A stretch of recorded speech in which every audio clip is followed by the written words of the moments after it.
Chapter 1, Pax by Sarah Pennypacker.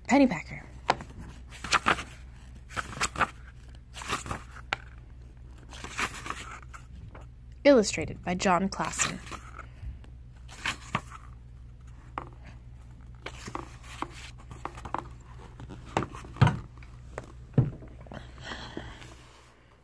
Just because it isn't happening here doesn't mean it isn't happening. The fox felt the car slow before the boy did, as he felt everything first, through the pads of his paws, along his spine, and the sensitive whiskers at his wrists. By the vibrations, he learned also that the road had grown coarser. He stretched up from his boy's lap and sniffed at threads of scent leaking in through the window, which told him they were now traveling into woodlands. The sharp odors of pine, wood, bark, cones, and needles slivered through the air like blades, but beneath that, the fox recognized softer clover and wild garlic and ferns, and also 100 things he had never encountered before.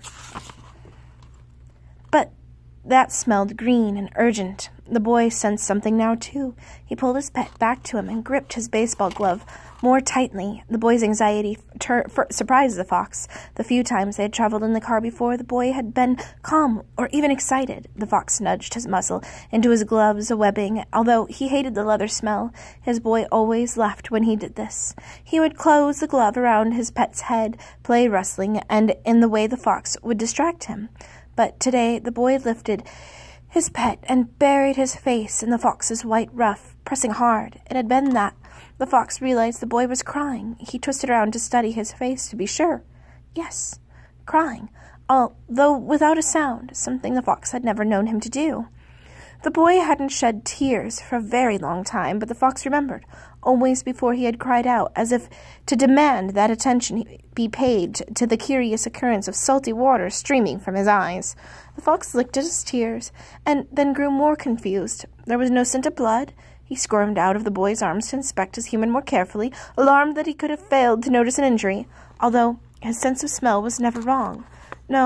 No blood, not even the underskin pooling of a bruise or the marrow leak of a cracked bone, which had happened once.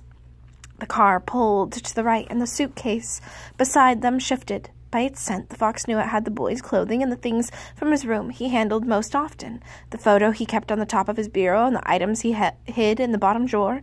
He pawed at a corner, hoping to pry the suitcase open, enough for the boy's weak nose to smell these favored things and be comforted. But just then the car slowed again, this time to a rumbling crawl. The boy slumped forward, his head in his hands. The fox's heartbeat climbed, and the brushy hairs of his tail lifted. The charred metal scent of the father's new clothing was burning his throat.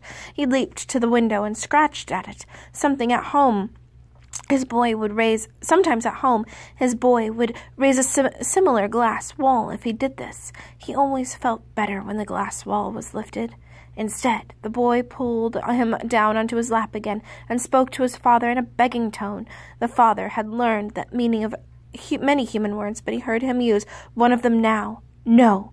Often the no word was linked to one of the two names he knew, his own and his boy's. He listened carefully, but today it was just the no, pleading to the father over and over. The car juddered to a full stop and tilted off to the right, a cloud of dust rising beyond the window.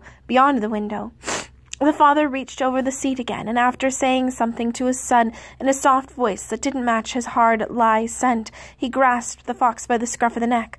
The boy did not resist, so the fox did not resist. He hung limp and vulnerable in the man's grasp, although he was now frightened enough to nip.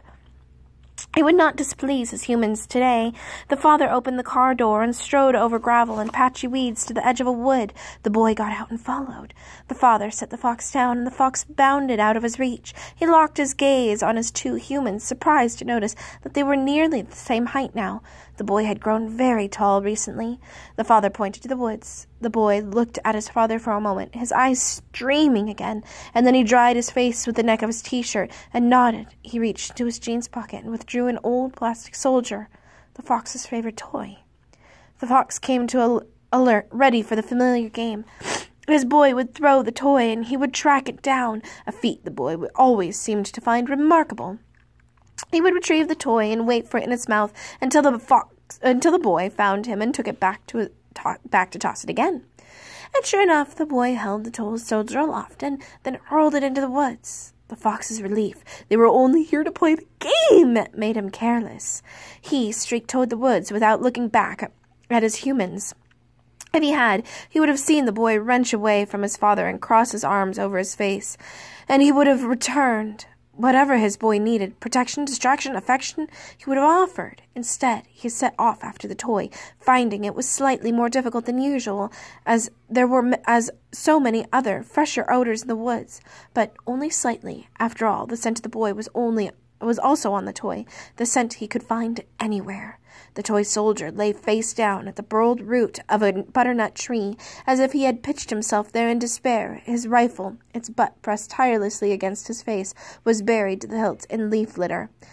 The fox nudged the toy free, took it between his teeth, and rose on his haunches to allow his boy to find him.